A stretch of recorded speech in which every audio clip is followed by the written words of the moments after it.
ಚೆಲ್ಲೈತೆ ಆ ಬೆಟ್ಟ ಈ ಗುಡ್ಡ ನಮ್ಮ ನಾಡ್ಗಕ್ಕ ತಂಗಂತೆ.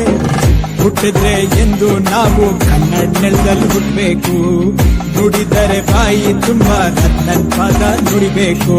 ಪದ ಪದ ಕನ್ನಡ ಪದನೇ, ನಾನ್ ರತ್ನನ್ ಪದ ಕೇಳ್ಕೊಂಡ್ ಬೆಳೆದವನೇ.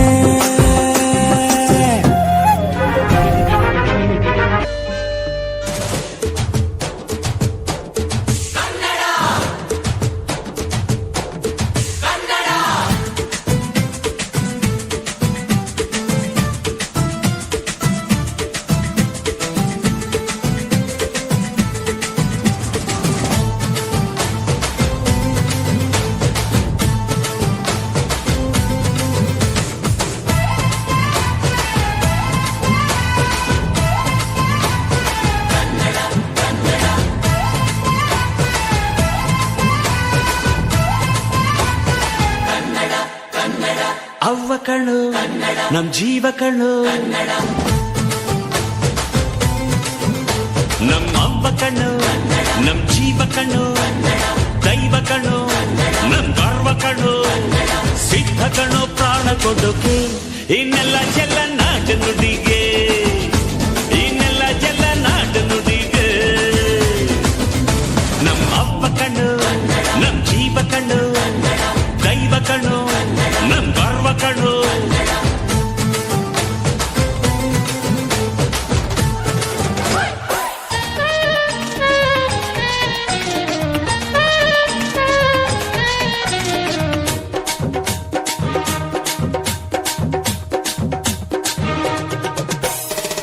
ಕನ್ನಡದ ಮಾತು ಚೆನ್ನ, ಕನ್ನಡದ ನೆಲ ಚೆನ್ನ, ಕನ್ನಡಿಗರ ಮನಸ್ಸು ಚಿನ್ನ. ಕನ್ನಡದ ಮಾತು ಚೆನ್ನ, ಕನ್ನಡದ ನೆಲ ಚೆನ್ನ, ಕನ್ನಡಿಗರ ಮನಸ್ಸು ಚಿನ್ನ. ಕನ್ನಡದ ಮಾತು ಚೆನ್ನ, ಕನ್ನಡದ ನೆಲ ಚೆನ್ನ, ಕನ್ನಡಿಗರ ಮನಸ್ಸು ಚಿನ್ನ. ಇಂಥ ಭುವಿಯಲ್ಲಿ ನನ್ನ ಜನುಮ ದೊರಕಿದ್ದೆ ಪುಣ್ಯ, ತುಂಗೆ ಕಾವೇರಿ ನೀರ ಕುಡಿವ ನಾವೆಲ್ಲ ಧನ್ಯ.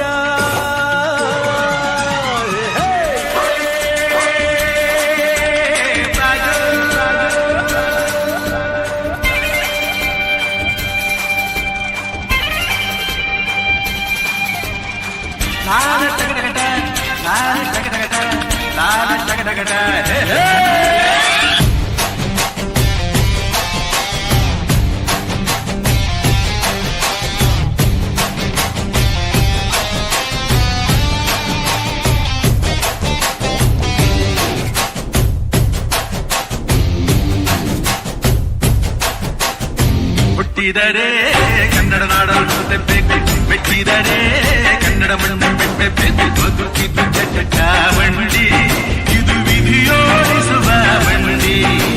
ಬದುಕಿದ್ದು ಚಟ ಬಂಡಿ, ವಿಧಿ ಅಲೆದಾಡಿಸುವ ಬಂಡಿ.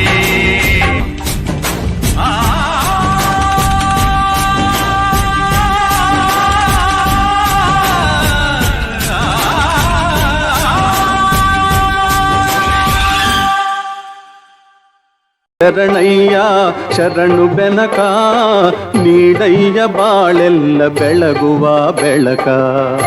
ನಮ್ಮ ಸಂಸ್ಕೃತಿಯ ನಮ್ಮ ಹೆಮ್ಮೆಯ ಕಥೆ.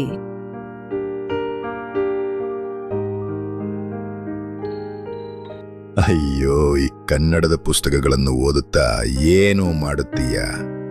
ಕನ್ನಡವೆಲ್ಲ ಹಳೆ ಕಾಲದ್ದು. ನಮ್ಮ ಭವಿಷ್ಯ ಇರೋದು ಇಂಗ್ಲಿಷ್ನಲ್ಲಿ ಮಾತ್ರ. ಕರೆಕ್ಟ್.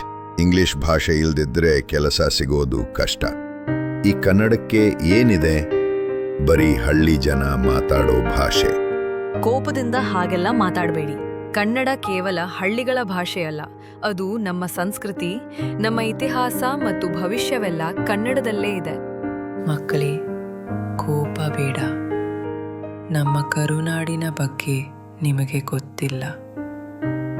ಇಲ್ಲಿನ ಮಣ್ಣು, ನೀರು, ಭಾಷೆ ಎಲ್ಲವೂ ಎಷ್ಟು ಶ್ರೀಮಂತ ಎಂದು ನಿಮಗೆ ತಿಳಿದರೆ ನಿಮ್ಮ ಆಲೋಚನೆ ಬದಲಾಗುತ್ತದೆ.